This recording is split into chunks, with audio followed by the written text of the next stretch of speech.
নমস্কার বন্ধুরা, welcome to রসনা। কেমন আছেন আপনারা সবাই? আশা করি সকলে খুব ভালো আছেন। আমার চ্যানেলের আরো একটি নতুন রেসিপি ভিডিওতে আপনাদের সকলকে স্বাগত জানাই। এই গরমে বেশি তেল মশলাযুক্ত খাবার আমাদের স্বাস্থ্যের জন্য খাওয়া একদমই উচিত নয়। তাই আমি আজকে আপনাদেরকে একটা চারাপোনা মাছের ঝোল করে দেখাবো, যেটা খেতে যেমন সুস্বাদু হবে তেমনি স্বাস্থ্যের জন্য খুবই উপকারী। খুব সামান্য কিছু মশলা আর আলু আর বেগুন দিয়ে তৈরি চারাপোনা মাছের এই ঝোলটা খেতে এতটাই সুস্বাদু হয়, আপনারা না খেলে বিশ্বাসই করতে পারবেন না। তো চলুন দেখে নিই কিভাবে এই রেসিপিটা বানাতে হবে। এর জন্য আমরা এখানে 4 পিস চারাপোনা মাছ নিয়ে নিয়েছি। আপনারা যেরকম বাড়িতে লোক আছে সেই অনুযায়ী কম বেশি করে নেবেন। আমি এখানে 350 গ্রাম চারাপোনা মাছ নিয়েছি। 4টে মাছের ওজন হয়েছে 350 গ্রাম। তো বুঝতেই পারছেন এক একটা মাছ মোটামুটি 80 থেকে 100 গ্রামের কাছাকাছি রয়েছে। আমি বাজার থেকে এই মাছগুলোকে কেটে এবং বেছে এনেছিলাম। এবার বাড়িতে এনে ভালো পরিষ্কার জল দিয়ে খুব ভালো করে মাছগুলোকে পরিষ্কার করে নিয়ে নুন আর হলুদ মাখিয়ে আধ ঘন্টার জন্য রেখে দেব।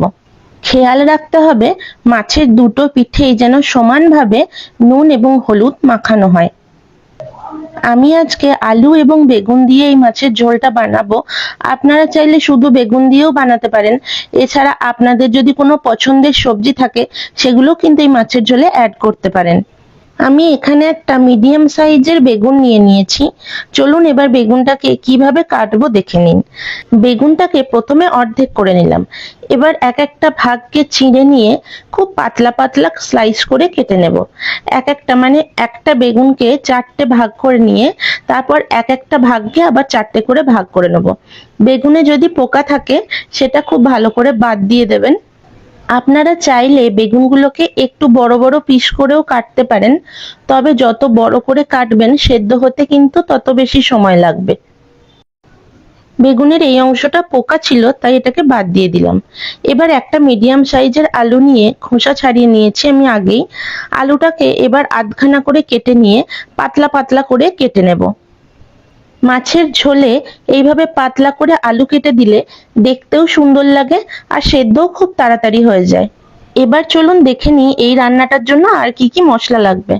এখানে নিয়েছি 1.5 খানা মোটামুটি মিডিয়াম সাইজের টমেটো, আমি 1.5 খানা নিয়েছি, সেটাকে আমি ছোট ছোট কুচি করে রেখেছি।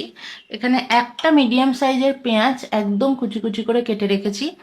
এখানে নিয়েছি আদা আর রসুন পেস্ট, এটা মিক্সিতেও পেস্ট করে নিতে পারেন, আমি এটা হামালদিস্তিতে ছেঁচে নিয়েছি।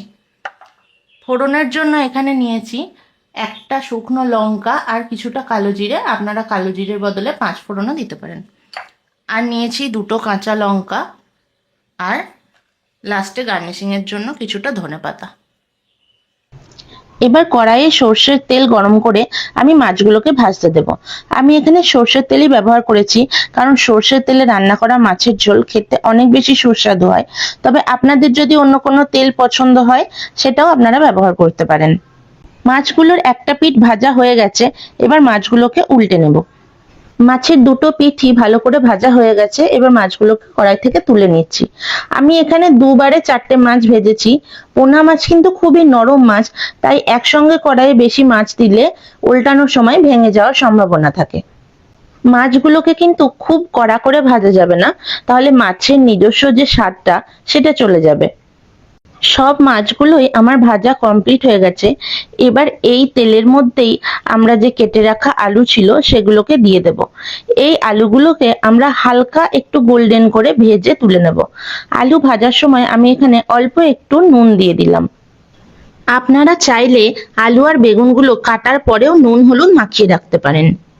দেখুন আলুগুলো আমার ভাজা হয়ে গেছে, এবার আলুগুলোকে কড়াই থেকে একটা প্লেটে তুলে নেব। আলুগুলো তোলা হয়ে গেলে আমি বেগুনগুলো এই তেলে ভেজে নেব। আমি এখানে একটু তেল কড়াই থেকে তুলে নিচ্ছি, কারণ বেগুনগুলো কড়াইয়ে দিলে বেগুনে কিন্তু সমস্ত তেলটাই শুষে নেবে। বেগুনগুলো ভাজার সময় আমি অল্প করে একটু নুন আর হলুদ দিয়ে নিচ্ছি, যেহেতু আগে আমি নুন হলুদ মাখাইনি। দেখুন কড়াইয়ে বেগুনগুলো দেওয়ার সাথে সাথে যেটুকু তেল ছিল সমস্তটা শুষে নিয়েছে, তাই আমি এখানে আর একটুখানি অল্প করে সর্ষের তেল অ্যাড করে দিলাম। আমি এখানে আলাদা আলাদা করে আলু আর বেগুনগুলোকে ভেজে নিয়েছি। আপনারা চাইলে কিন্তু একসঙ্গেও ভেজে নিতে পারেন। এছাড়া আরেকটি পদ্ধতিতেও করা যায়। আপনারা যখন মশলা কষাবেন, সেই মশলা কষানোর সাথে সাথেও কিন্তু আলু বেগুনটাকে না ভেজে একেবারেও কষিয়ে নিতে পারেন। এবার ওই কড়াইয়েই আমি অল্প করে আর একটু সর্ষের তেল দিয়ে দিলাম। তেলটা গরম হলে শুকনো লঙ্কা আর কালো জিরেটা ফোড়ন দিয়ে দিলাম। ফোড়ন থেকে যখন সুন্দর গন্ধ বেরোবে, তখন কেটে রাখা পেঁয়াজটা আমরা এর মধ্যে দিয়ে দেব। পেঁয়াজটাকে সুন্দর গোল্ডেন ব্রাউন করে আমাদের ভেজে নিতে হবে। লো টু মিডিয়াম হিটে কন্টিনিউয়াসলি 2-3 মিনিট ধরে পেঁয়াজটাকে আমরা নাড়াতে থাকবো। দেখুন পেঁয়াজের কালারটা চেঞ্জ হয়ে গেছে। এবার কেটে রাখা টমেটোটা আমরা এর মধ্যে দিয়ে দিলাম। টমেটোর উপর অল্প করে একটু নুন দিয়ে দিচ্ছি, যাতে টমেটোটা তাড়াতাড়ি গলে যায়।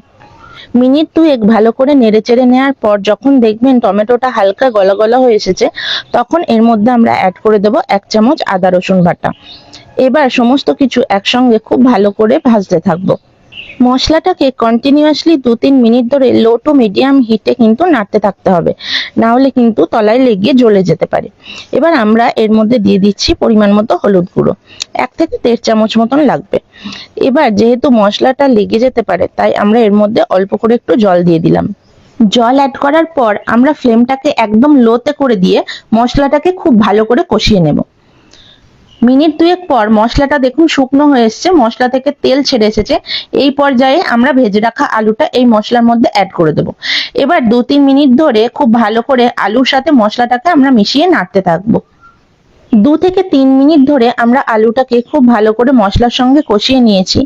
এবার এর মধ্যে আমরা পরিমাণ মতো জল অ্যাড করে দেব। যারা যেরকম ঝোল খেতে চান সেই বুঝে জলটা অ্যাড করবেন। এই পর্যায়ে ফ্লেমটা হাই করে দিয়ে ঝোলটা ফোটা অবধি অপেক্ষা করব। দেখুন ঝোলটা ফুটে গেছে। এবার আমরা এর মধ্যে পরিমাণ মতো লবণ অ্যাড করে দিয়ে ভেজে রাখা মাছগুলো দিয়ে দিচ্ছি। মাছগুলো দেওয়ার 2 মিনিট পরে আমরা মাছগুলোকে একটু উল্টে দেব, যাতে মাছের দুটো পিঠেই ভালোভাবে ঝোল ঢুকতে পারে। এবার ফ্লেমটা একদম লোতে করে দিয়ে আমরা আলুগুলো 80% সেদ্ধ হওয়া অবধি অপেক্ষা করব। আপনারা চাইলে এই সময় কড়াইটাতে একটা ঢাকনাও দিয়ে দিতে পারেন। ফিরে এলাম প্রায় 10 মিনিট পর। আলুগুলো আমাদের প্রায় সেদ্ধ হয়ে এসেছে। এবার আমরা ভেজে রাখা বেগুনগুলো ঝোলের মধ্যে অ্যাড করে দিচ্ছি। বেগুনগুলোকে ভালো করে একটু ঝোলের সাথে মিশিয়ে দিচ্ছি। যেহেতু বেগুনগুলো আমাদের আগেই খুব ভালো করে ভেজে নেওয়া ছিল, তাই 2 থেকে 3 মিনিট ফুটলেই কিন্তু একদম সুন্দর সেদ্ধ হয়ে যাবে। ফিরে এলাম প্রায় 3 মিনিট পরে। দেখুন আলুগুলো আমাদের সুন্দর সেদ্ধ হয়ে গেছে। আমাদের আলু বেগুন দিয়ে চারাপোনা মাছের ঝোল কিন্তু একদম রেডি। এবার ফ্লেমটাকে অফ করে দিয়ে আমি এখানে একটু ধনেপাতা অ্যাড করব। আপনাদের যদি পছন্দ না হয়, এটা পুরোটাই অপশনাল, আপনারা নাও দিতে পারেন। আজকের রেসিপিটা অবশ্যই বাড়িতে ট্রাই করে আমাকে কমেন্টে জানাবেন যে কেমন হয়েছে। ভালো লাগলে একটা লাইক করতে আর আমার চ্যানেলটা সাবস্ক্রাইব করতে কিন্তু একদম ভুলবেন না। দেখা হবে আবার একটা নতুন রেসিপির সঙ্গে। ততদিন সবাই খুব ভালো থাকবেন।